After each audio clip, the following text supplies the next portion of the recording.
Hello and welcome to the Hub on CGTN, a Mengguan in Beijing. In an era marked by complex geopolitical dynamics, the relationship between China and the United States extends beyond policy matters and economics to harness profound levels of human connections. During last year's APEC conference in San Francisco, Chinese President Xi Jinping vowed to invite 50,000 American students to visit China over the next 5 years. The goal is to increase people-to-people exchanges between the two nations. This summer, groups of university and high school students from the United States have joined integrated courses on China studies with topics covering the economy, diplomacy, and foreign policy.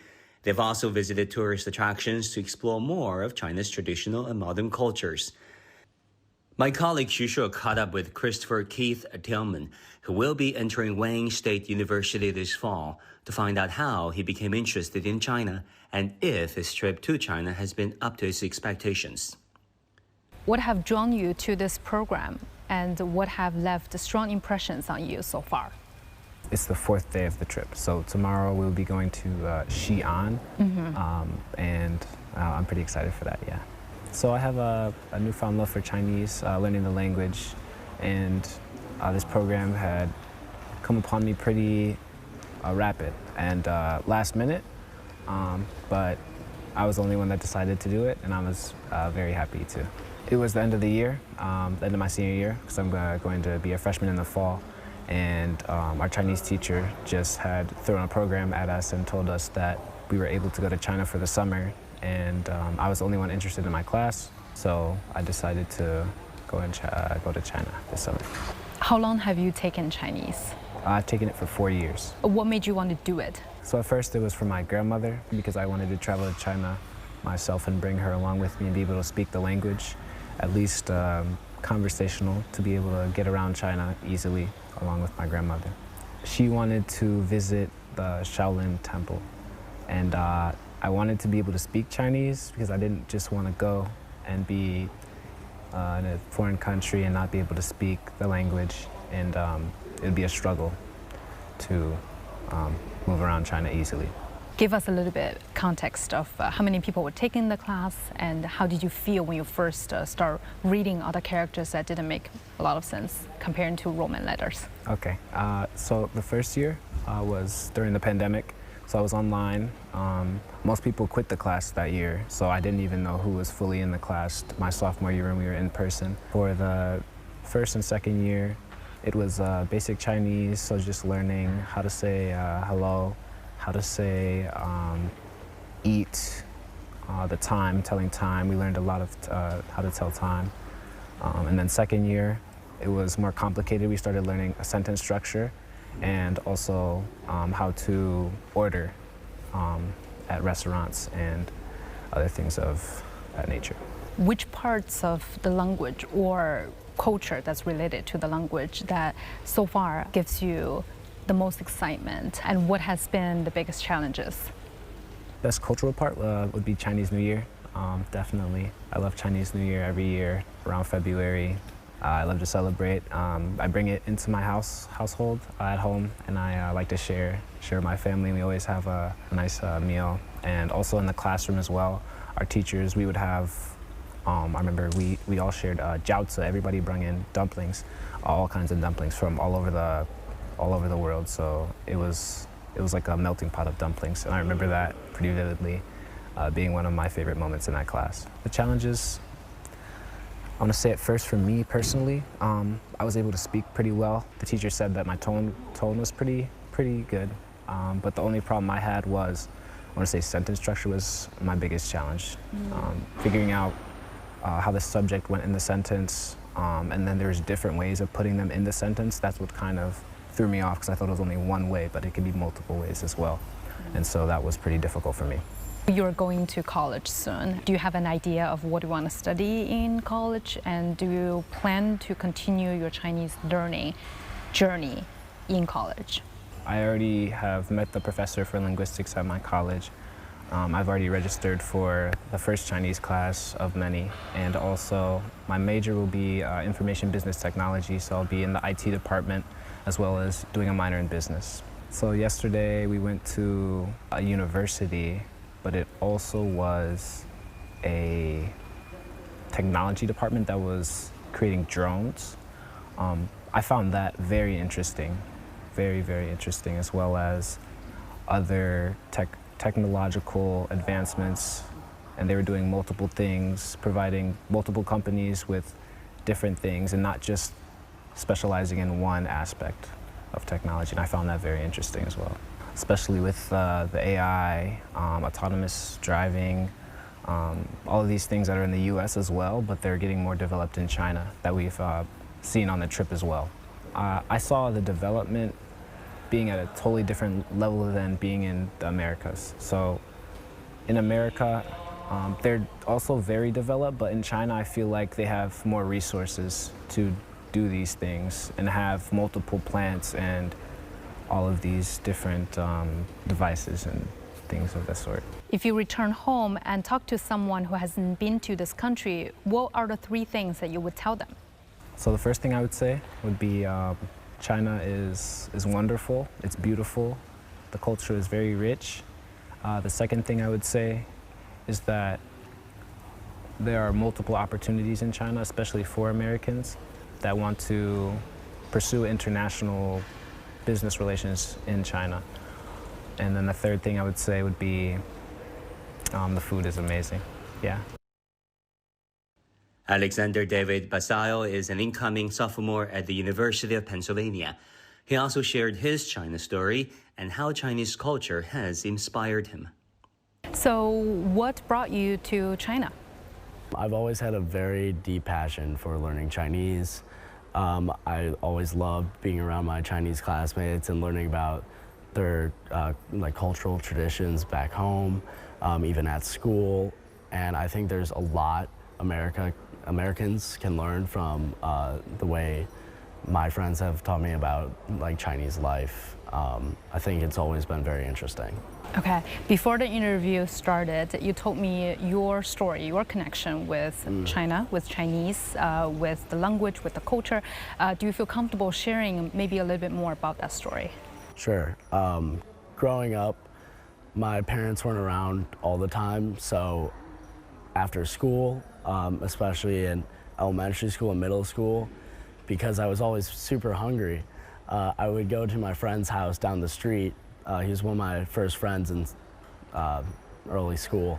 I would go to his house, and his family was made up of his grandparents who immigrated over from China, who only knew Chinese, his parents who were only fluent in Chinese and somewhat fluent in English, and then him. And he translated a lot of things for me. But through going there every day after school, I slowly learned Chinese over time. I really enjoyed the time I spent with his grandparents, learning from them, and I gained a lot of cultural insight through that. One of my favorite memories was Lunar New Year's. Me and his grandparents were making dumplings together, and I was still trying to learn my Chinese, so I was like, oh, 好吃, like delicious, like this is so good. And they were like laughing at me because they had never really seen an American speaking Chinese before.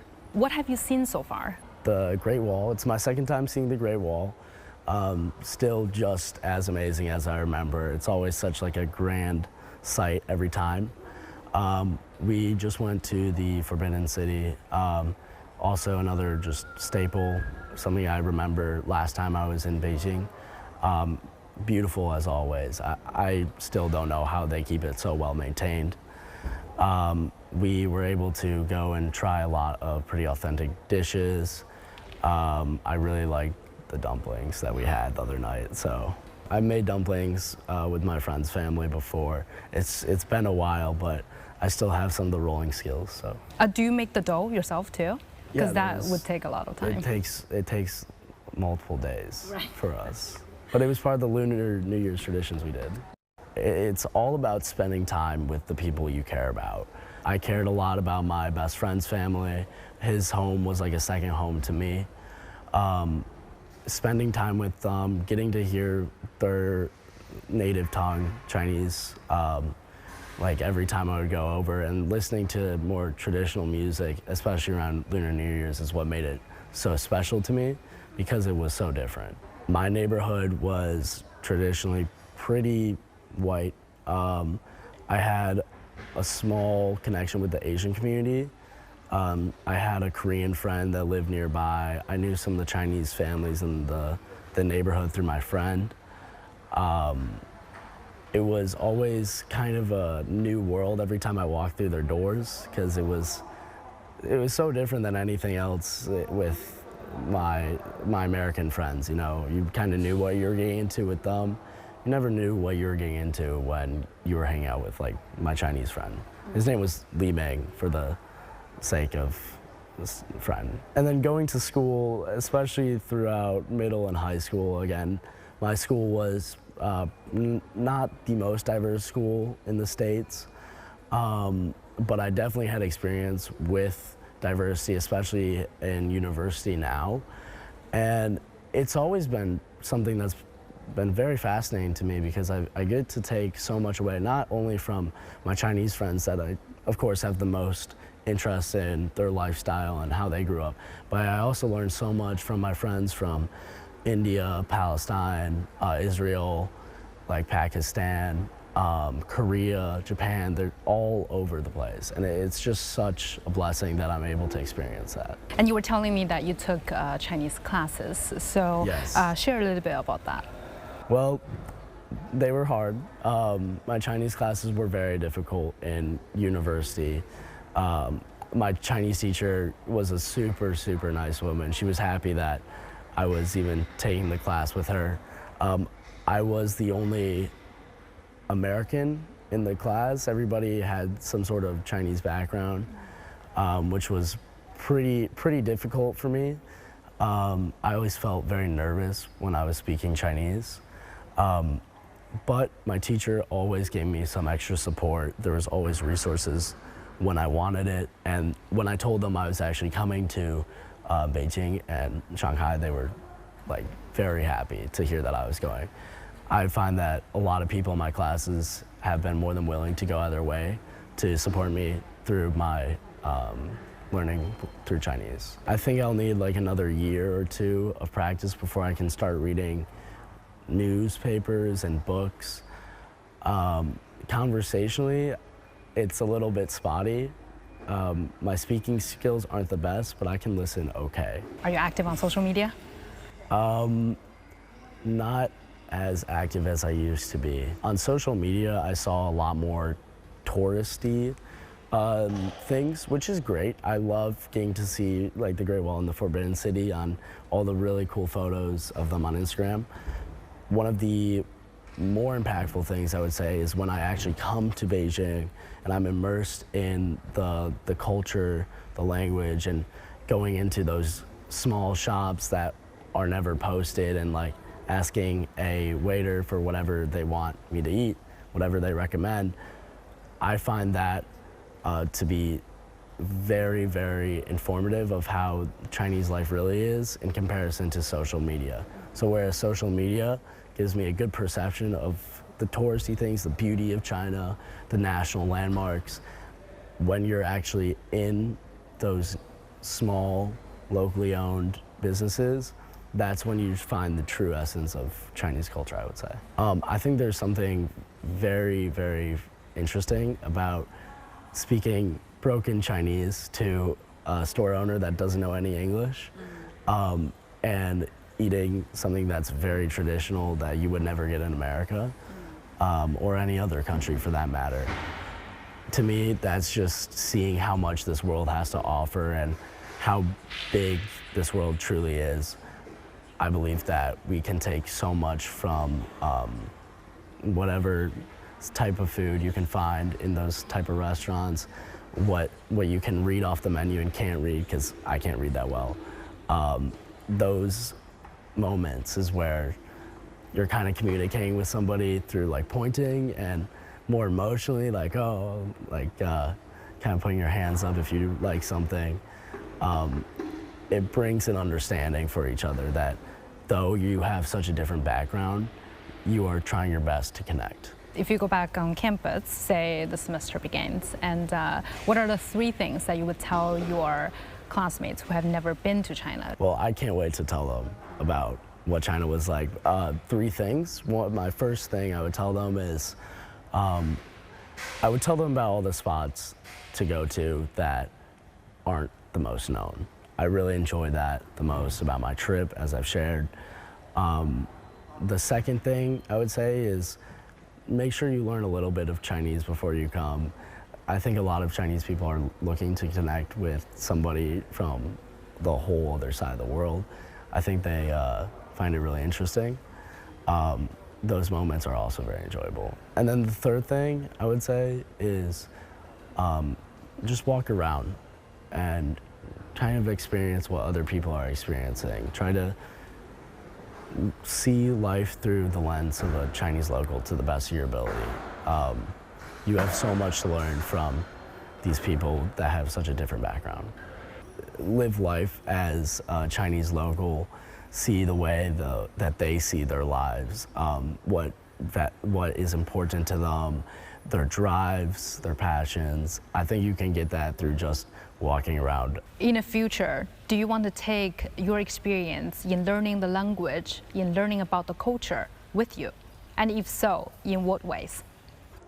Later in life, much later in life, I would ideally like to become some sort of U.S. ambassador here in Beijing or somewhere else in China, and working alongside the U.S. government and the Chinese government to form a stronger relationship, as I did with my friend growing up.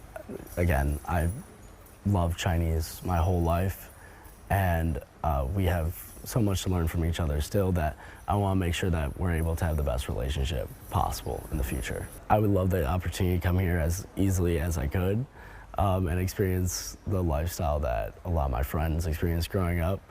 I believe that every American can learn so much from just even stopping by Beijing. For improving the relationship, I believe that you have to invoke that on a very emotional level, as me and my friend did.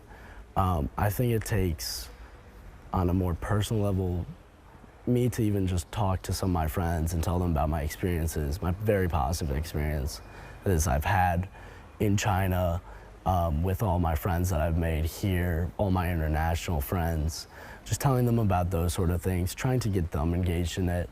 And then on a more, I guess, global level, I wish that we just were able to set aside our differences, ideally, and understand that we may have different opinions politically, economically, but at the end of the day, we're all human.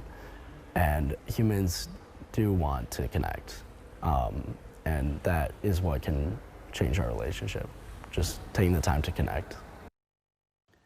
A cultural and academic adventure that transcends borders, reminding us that collaboration remains as key to overcome misperceptions and foster mutual understanding. Across mountains and seas, every single person-to-person interaction counts.